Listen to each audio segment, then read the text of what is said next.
Hi friends, welcome back to పట్టి kitchen. ఈరోజు మన పట్టి కిచెన్లో అటుకుల ఉప్మాని సింపుల్గా ఎలా ప్రిపేర్ చేయాలో చూపిస్తానండి.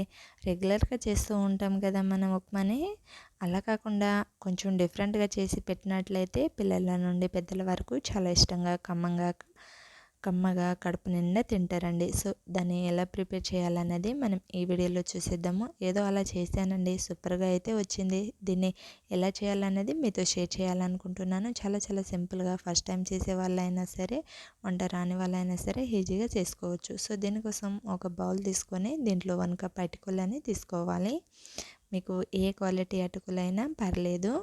నేనైతే సూపర్ మార్కెట్లో తీసుకొచ్చానండి. సో మీరు ఎక్కడ తీసుకున్నా పర్లేదు. ఈ అటుకులని ఒకసారి నీళ్ళు పోసి శుభ్రంగా కడిగి తీసుకోవాలి.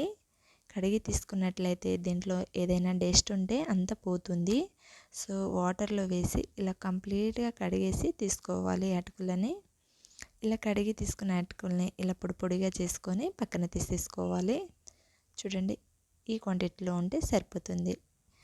ఇలా పక్కన పెట్టేసుకొని స్టవ్ మీద ఒక కడాయి పెట్టుకొని 2 టేబుల్ స్పూన్ వరకు ఆయిల్ని యాడ్ చేసుకోవాలి. దీంట్లో 1/2 కప్ వరకు పల్లీలని యాడ్ చేసుకోవాలి. 1 టీ స్పూన్ శనగపప్పుని, 1 టీ స్పూన్ జీలకర్రని యాడ్ చేసుకొని వీటిని మామూలుగా దూరగా ఫ్రై చేసుకొని తీసుకోవాలి.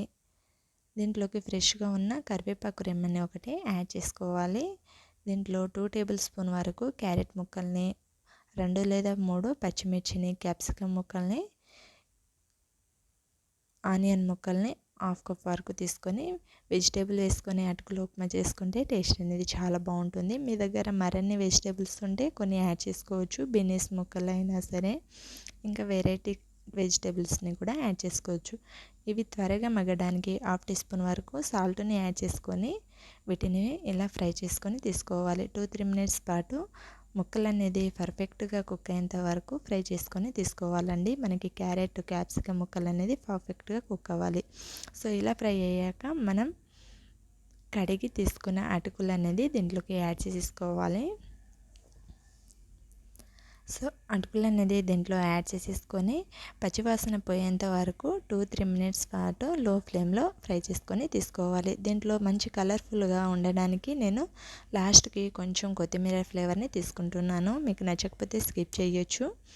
సో వీటిని అంతా కలిపేసుకొని స్టవ్ ఆఫ్ చేసి ఒక సర్వింగ్ బౌల్ తీసుకొని సర్వ్ అవుట్ చేసుకున్నట్లయితే మనకి ఎంతో రుచికరమైన అటుకుల ఉప్మా రెడీ అయిపోతుంది ఫ్రెండ్స్. చాలా చాలా సింపుల్గా ఈజీగా చేసుకోవచ్చు మనం.